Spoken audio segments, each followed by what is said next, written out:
Assalamualaikum warahmatullahi wabarakatuh. Allahumma salli ala Sayyidina Muhammad wa ala ali Sayyidina Muhammad. Allahumma salli ala Sayyidina Muhammad wa ala ali Sayyidina Muhammad. Allahumma salli ala Sayyidina Muhammad wa ala ali Sayyidina Muhammad. Rabbi shrah li sadri wa yassir li amri wahlul 'uqdatam min lisani yafqahu qawli. Din nabiyil karimi wa ahlihi kiramil Fatihah. A'udzu billahi minasyaitonir rajim. Bismillahirrahmanirrahim. Alhamdulillahi rabbil alamin. Arrahmanir rahim. Maliki yaumiddin. Iyyaka na'budu wa iyyaka nasta'in. Iyyaka na'budu wa iyyaka nasta'in. Iyyaka na'budu wa iyyaka nasta'in. Ihdinas siratal mustaqim. Siratal ladzina an'amta 'alaihim ghairil maghdubi 'alaihim waladdallin. Amin. Watak-watak wanita zaman ini. Daripada kupasan daripada buku Ciri-ciri wanita yang membawa ke syurga.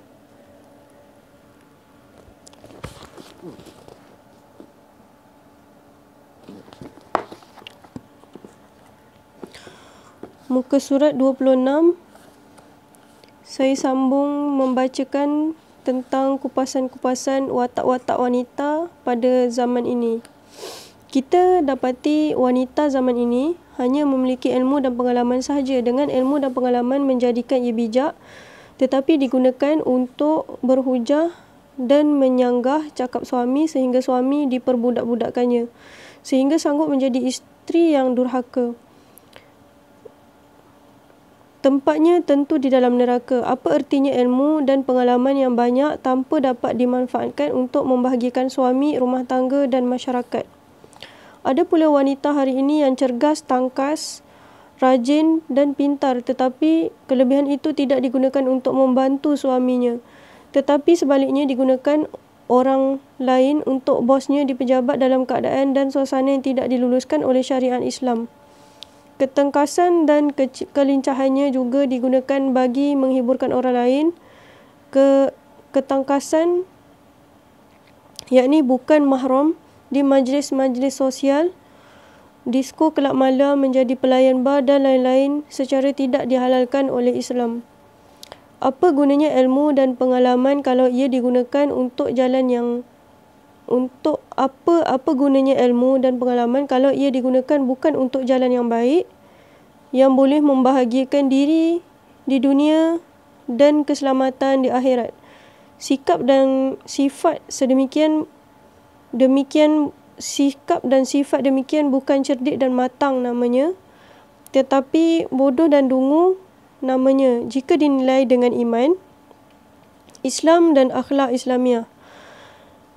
Itulah akibatnya apabila ilmu dan pengalaman tanpa dipandukan oleh iman. Ilmu dan pengalaman tidak boleh menyelamatkan dan membawa kedamaian dalam hidup. Oleh itu, wanita perlu ingat bahawa dunia hari ini amat memerlukan wanita yang matang. Matang dalam erti kata yang sebenar, iaitu memiliki ilmu, pengalaman dan iman. Bagi mencapai tujuan itu, para wanita kita perlu dididik agar memiliki ilmu, pengalaman dan iman yang sempurna, agar dengan ketiga-tiga faktor tersebut, mereka yang pertama, menjadi wanita matang yang pandai menjaga maruah diri dan maruah suami, anak-anak dan rumah tangga serta maruah sesama mereka. Pandai mengatur dan mengurus rumah tangga dengan sempurna. Yang kedua, menjadi wanita matang yang bergerak mengikut strategi dan tidak bertindak melulu tanpa menggunakan panduan sehingga memusnahkan dirinya sendiri. Pandai membatasi diri di atas garis panduan syariat. Kalau terlanjur, cepat-cepat sedar dan bertaubat serta kembali ke pangkal jalan kepada iman dan Islam dan tidak mengulanginya lagi. Yang ketiga, menjadi wanita matang yang sanggup berkorban apa sahaja bagi membantu suami untuk mendapatkan keredaan Allah. Sanggup mengorbankan perasaan dan nafsu melayan suami demi kerana ingin suami terhibur. Setelah itu suami dapat hebat berjuang di tengah masyarakat. menjadi wanita matang yang berfikir dahulu sebelum bertindak, bukan bertindak. Yang keempat, menjadi wanita matang yang berfikir dahulu sebelum bertindak, bukan bertindak dahulu, berfikir kemudian. Kalau bersalah, tidak mahu meminta maaf, bukan meminta maaf setelah. Kalau bersalah, tidak malu untuk meminta maaf, bukan meminta maaf setelah terlanjur atau setelah nasi menjadi bubur. Kembali ke pangkal, bukan setelah terjerumus ke dalam gaung, tetapi sentiasa berada di hujung pangkal dalam kebenaran. Yang kelima, menjadi wanita matang yang hatinya merdeka daripada belenggu nafsu dan syaitan serta runtuhan duniawi. Ciri-ciri wanita cerdik dan matang demikian amatlah dirindui oleh dunia hari ini. Mereka lah sebenarnya wanita sejati yang layak menjadi sayap kiri kepada kaum lelaki yang mampu membantu menyusun rentak dunia ke arah ragam yang baik. Sesungguhnya rentak di dunia ini segala-galanya bermula dari wanita yang lingkungan hidupnya dalam rumah tangga teratur dan tersusun akan membuahkan masyarakat yang teratur dan tersusun pula. Kalau dalam rumah tangga kucak-kacir, akan membawa masyarakat menjadi kucak-kacir juga. Jadi dunia akan menjadi aman sekiranya memiliki wanita yang cerdik dan matang yang hakiki. Kerana wanita yang cerdik dan matang sekiranya berhadapan dengan masalah, sama ada masalah dirinya atau masalah suami dan rumah tangganya, ia bertindak menjadi pengimbang dan pendamai. Ia akan bertindak memilih jalan akhirat yang diridai Allah daripada jalan yang boleh memusnahkan dirinya, keluarga, masyarakat dan negara. Tetapi jika muka bumi ini dipenuhi wanita yang tidak cerdik dan tidak matang, maka ia bukan sahaja boleh menggugat rumah tangga, bahkan menggugat masyarakat dan negara. Jika sebuah masyarakat dan negara itu pemimpinnya memiliki isteri yang cuma cerdik akal, tanpa iman dan takwa, ia akan mencatur suami mengikut hawa nafsunya. Maka tercetuslah kezaliman, penyalahgunaan wang negara, penyalahgunaan kuasa dan sebagainya. Kita beralih kepada topik hakikat cerdik dan cantik. Sebelum ni kita telah mengupaskan tentang isu hakikat cerdik dan matang. Kali ini pada tajuk kecil kali ini kita akan berbahas tentang, saya akan membacakan tentang hakikat cerdik dan cantik. Bagaimanakah yang dikatakan hakikat wanita yang cerdik dan cantik itu? Setelah kita bahas tentang sifat-sifat wanita cerdik dan matang, maka sekarang kita berbincang pula sifat-sifat wanita cerdik dan cantik. Di antara cerdik dan cantik, perkara yang lebih utama dimiliki oleh seorang wanita ialah kecerdikan. Wanita-wanita yang terkenal di dunia, kebanyakannya ialah wanita yang cerdik. Cleopatra misalnya, di samping sebagai seorang wanita cantik wajah, ia juga cerdik akal. Kerana kalau tidak kerana kecerdikannya, ia tidak akan dapat menundukkan Julius Caesar. Mary Antoinette pula bukanlah merupakan wanita yang tercantik masa itu, tetapi kerana kecerdikannya ia dapat mempengaruhi Raja Louis sehingga tampillah ia sebagai wanita yang paling banyak menghabiskan wang negara untuk kepentingan peribadi. Satu kisah yang saya ingin berkongsikan daripada satu buku yang berjudul Kisah-kisah Benar Penglipur Lara. Dalam cerita yang ke-21, kisah yang ke-21, iaitu tajuknya Pengemis Cantik yang Bertangan Kudung. Pada zaman dahulu terjadilah kemelesetan masa keseluruhan hidup yang menimpa kaum Bani Israel. Waktu itu seorang pengemis memasuki pintu rumah seorang kaya sambil mengucapkan, "Bersedekahlah kamu sekalian dengan sepotong roti dengan ikhlas kerana Allah Ta'ala. Sebab aku sejak 3 hari lalu tidak makan dan perutku terasa lapar sekali." Pada waktu itu, anak perempuan si kaya mengeluarkan roti yang masih hangat dan diberikan kepada pengemis itu. Tiba-tiba datanglah si kaya, yakni ayah perempuan itu, kemudian memotong tangan anak perempuannya kerana memberi roti kepada pengemis itu. Melihat sikap si kaya yang demikian itu, Allah Subhanahu wa Ta'ala lalu merubah hidupnya dan menghilangkan semua harta kekayaannya, sehingga si kaya itu menjadi fakir dan bahkan meninggal dunia dalam keadaan yang hina. Sedang anak perempuannya yang cantik lagi kudung tangannya itu keluar kampung, masuk kampung meminta sedekah. Pada suatu hari, anak perempuan itu sampai di rumah seorang kaya dan kebetulan si ibu kaya itulah yang keluar. Si ibu melihat serta memperhatikan kecantikannya, kemudian dijemputnya masuk ke dalam dan berniat untuk menjodohkan dengan anaknya. Setelah dikahwini oleh si kaya itu, si ibu memberikan perhiasan dan pakaian yang serba mewah sehingga perempuan pengemis itu semakin bertambah cantik. Kemudian setelah malam tiba, si ibu menghidangkan makan malam. Anak perempuan pengemis itu mengeluarkan tangan kirinya.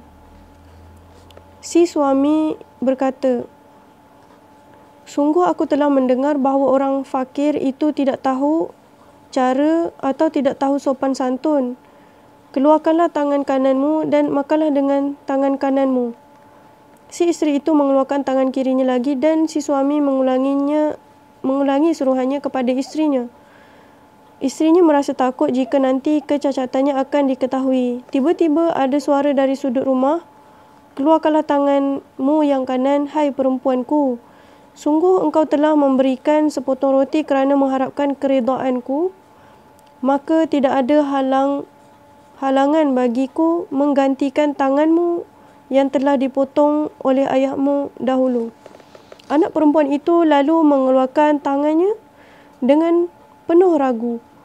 Tiba-tiba tangannya sudah pulih dengan kekuasaan Allah Subhanahu wa Ta'ala dan makan bersama-sama dengan suaminya.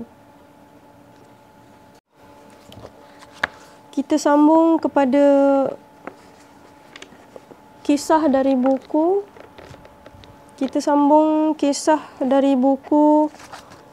Ciri-ciri wanita yang membawa ke syurga,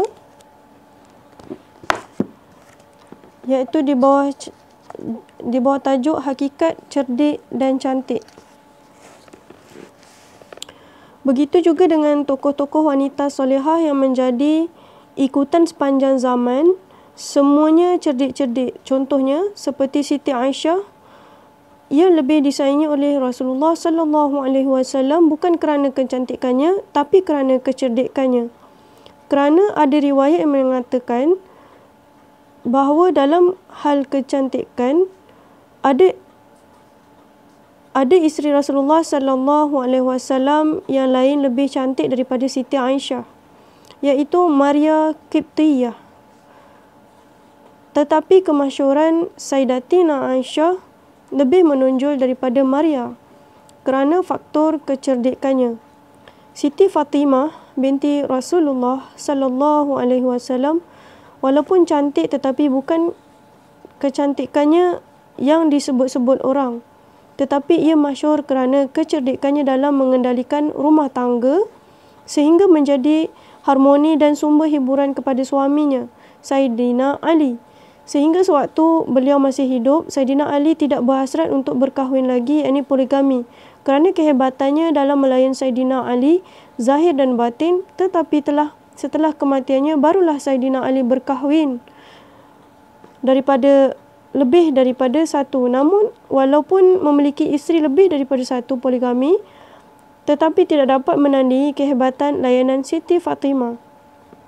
Wanita-wanita solehah yang disebut di atas adalah segolongan wanita cerdik yang bukan saja terkenal di bumi di kalangan manusia tetapi juga terkenal di langit, yakni di sisi Allah dan para malaikat. Itulah wanita yang patut menjadi idola wanita kini akan datang dan sepanjang zaman.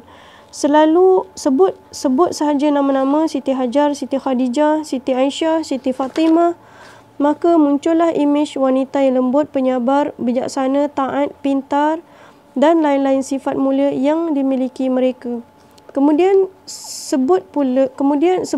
disebut pula nama-nama Cleopatra, Maria Antoinette dan Margaret Thatcher dan lain-lain, maka akan terbayang bentuk-bentuk wanita yang agresif dan keras kepala sehingga timbul gelaran-gelaran seperti wanita penggoda, wanita pemboros, wanita besi, the Iron Lady dan sebagainya. Apakah yang membezakan dua golongan wanita tersebut? Satu golongan hanya memiliki satu kecerdikan sahaja tetapi kecerdikan akal, iaitu kecerdikan akal. Sedangkan golongan wanita solehah memiliki dua kecerdikan sekaligus, iaitu cerdik akal dan cerdik hati. Orang yang hanya memiliki cerdik akal mempunyai sifat-sifat seperti mudah faham, IQ tinggi, banyak ilmu, banyak idea, mampu menterjemah dan mengembangkan idea orang lain dan lain-lain. Tapi akhlaknya buruk. Hatinya sombong dan penuh dengan mazmumah. Sementara orang-orang yang memiliki cerdik hati dapat dikenal dengan ruhnya yang bersih, hatinya yang tawaduk, pelbagai sifat kehambaan yang lainnya. Nampak pada lahiriahnya segala akhlak mulia serta sama ada akhlak kepada Allah Subhanahu Wa Taala maupun akhlak kepada manusia, khususnya kepada suaminya. Hiasan dirinya adalah sabar, qanaah, sensitif dengan Allah, mudah bertolak ansur, berkasih sayang, cekap, amanah, tangkas, cermat, kemas dan semua sifat-sifat baik yang ada pada dirinya. Tentang ciri-ciri cerdik hati, Allah Subhanahu Wa Taala berfirman, A'udzubillahi minasyaitonirrajim. Bismillahirrahmanirrahim. Alladzina yadhkurunallaha qiyaman wa qu'udan wa 'ala junubihim wa yatafakkaruna fil khalqis samawati wal ard.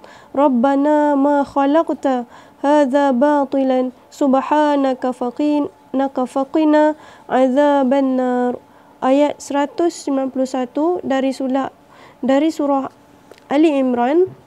Maksudnya iaitu orang-orang yang mengingati Allah sambil berdiri atau duduk dalam keadaan berbaring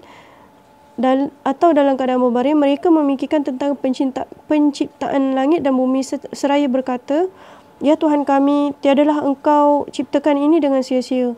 Maha suci Engkau, maka peliharalah kami dari siksa api neraka. Maksud mengingati Allah ketika berdiri, duduk dan berbaring dalam ayat di atas ialah sentiasa mematuhi dan melaksanakan perintah Allah dalam apa jua aktiviti dalam hidup. Sabda Rasulullah sallallahu alaihi wasallam maksudnya orang yang paling cerdik adalah orang yang sentiasa mengingati mati. Riwayat Ibnu Majah dan Ibnu Abi Dunya. Kecerdikan hati dapat mencakupi seluruh unsur kekuatan rohaniah manusia iaitu akal, jiwa dan perasaan. Tetapi kecerdikan akal terbatas pada akal sahaja. Kecerdikan yang datang kepada akal sangat susah untuk melawan hawa nafsu. Tetapi jika hati cerdik lebih dahulu, insya-Allah ia dapat mencerdikkan akal dan mudah mengalahkan nafsunya. Siti Aisyah adalah contoh wanita yang cerdik hati. Hatinya telah dipenuhi oleh cahaya keimanan dan sifat-sifat kehambaan walaupun ia adalah isteri kepada Firaun yang kafir. Apabila Allah Subhanahu Wa Taala datangkan Nabi Musa dalam Allah Subhanahu Wa Taala mendatangkan Nabi Musa dalam kehidupannya, kecerdikan hatinya telah mendorong akalnya menjadi cerdik sehingga ia mampu mencari helah dan alasan yang munasabah agar Firaun tidak membunuh Nabi Musa, bahkan mahu mengambilnya menjadi anak angkat mereka.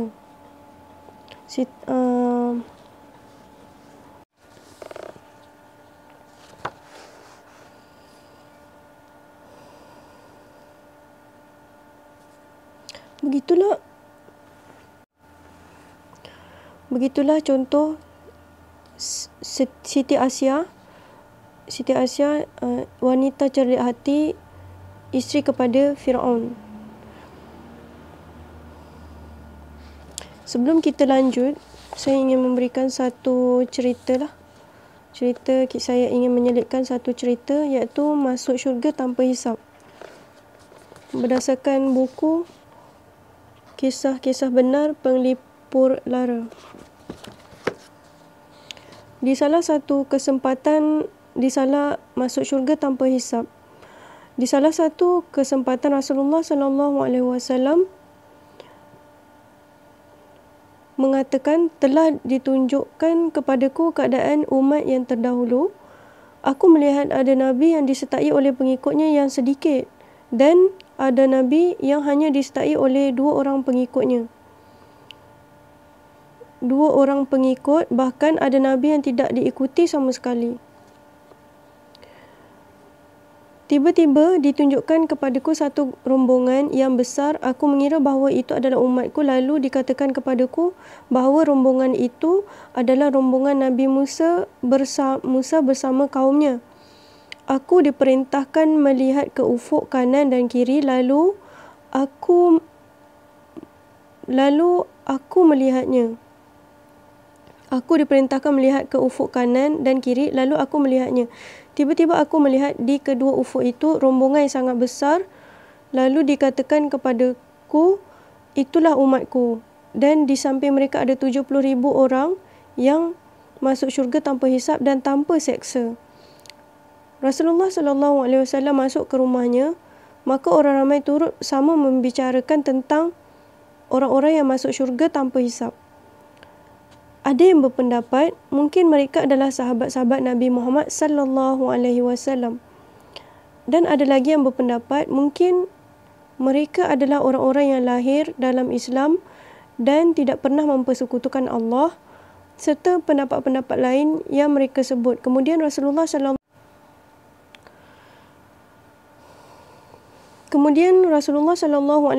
kembali bertanya, apakah yang sedang kamu bicarakan?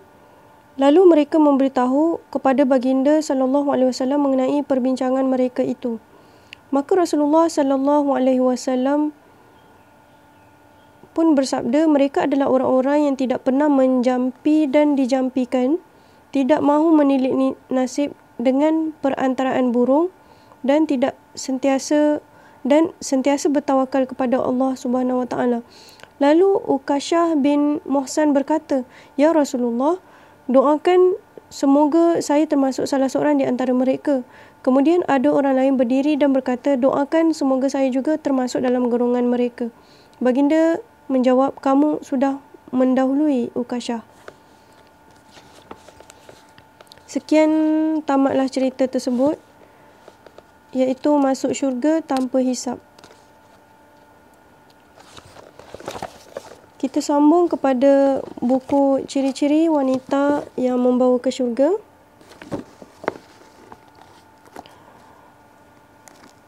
Menjadi wanita yang cerdik hati memanglah sukar, apalagi kalau sebelumnya kita memang sudah termasuk di dalam golongan orang yang cerdik akal semata-mata. Artinya orang yang cerdik melulu tanpa panduan iman yang hak. Lebih susah lagi kalau sebelumnya ia sebagai orang yang lembab akal dan lembab hati. Artinya sudahlah IQ lemah, iman pun lemah juga. Untuk mencerdikkan hati yang cerdik akal semata-mata, seseorang yang cerdik akal semata-mata mestilah dapat mengenali kelemahan-kelemahan atau penyakit-penyakit mazmumah yang bisa menghinggapi orang yang cerdik. Kemudian ia mampu pula mencari jalan bagaimana untuk mengatasinya. Jika mazmumah itu, sifat-sifat mazmumah itu sudah dapat diatasi, maka bertambahlah kecerdikan itu, dan cerdik akal bertambahlah kecerdikan itu dari cerdik akal semata-mata menjadi 2 kali ganda cerdik, iaitu cerdik akal dan cerdik hati. Kelemahan yang paling menonjol pada wanita cerdik akal adalah Kelemahan yang paling menonjol pada wanita yang cerdik akal sahaja adalah ia mudah dihinggapi penyakit ujub, iaitu merasa seronok dengan kecerdikan akal yang dimiliki itu, selalu merasa superior dan ingin cakap-cakapnya didengar orang, termasuk suaminya pun didesak agar ikut cakap dan kehendaknya. Kalau suaminya tidak memenuhi kehendaknya, ia akan buat ragam, merajuk dan lain-lain kerenah yang memeningkan kepala suaminya. Kelemahan atau mazmumah, sifat mazmumah lain yang adalah sombong. Sifat sombong tidak semestinya nampak secara lahiriah pada ruman, yakni air muka atau gerak-geri. Sifat sombong yang sangat halus adalah tidak ada rasa hina diri baik di hadapan Allah maupun di hadapan manusia. Timbulnya perasaan bahawa diri lebih mulia daripada orang lain dan jarang bersalah atau berdosa, itulah sombong. Sifat pemurah umumnya. Jika seseorang yang cerdik itu merasa tercabar, sifat pemarah umumnya muncul jika seseorang cerdik itu merasa tercabar. Jika datang orang yang lebih cerdik daripadanya, maka ia tidak senang hati. Kalau dirasakannya boleh diatasi, maka akan cuba diatasinya kehebatan orang baru itu. Kalau ia merasa tidak mampu, maka berpura-puralah ia memberi laluan padanya, padahal sebenarnya ia sedang menyusun strategi dan kekuatan untuk membalas dendam atas kekalahan itu. Apa yang paling dicintai oleh orang yang cerdik akal tanpa cerdik hati ialah pujian, dan yang paling ditakutinya ialah kejian. Ia sentiasa bertungkus lumus untuk mendapat penghargaan serta pingat-pingat yang melambangkan kecerdikan, seperti berusaha merebut hadiah Nobel,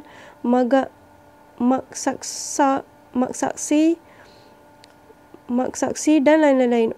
Orang cerdik akal adalah orang yang paling takut dikeji dan dipandang rendah. Sebaliknya, orang yang cerdik hati amat takut kepada pujian dan sanjungan. Jika ada kebaikan dan kebajikan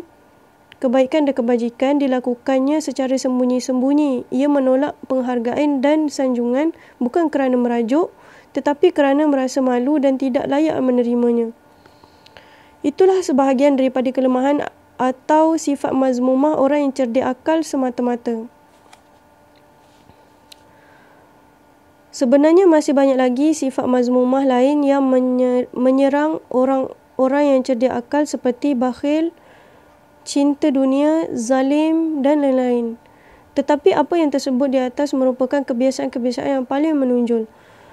Disebabkan oleh kelemahan-kelemahan mazmumah itu,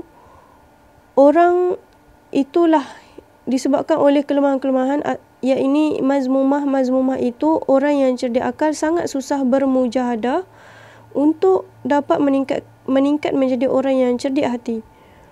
Namun demikian, masih ada harapan dan jalan keluar ke arah meningkatkan diri daripada cerdik akal sahaja kepada cerdik hati, iaitu yang pertama, hendaklah belajar ilmu tentang melawan nafsu, yakni mujahadatun nafisi.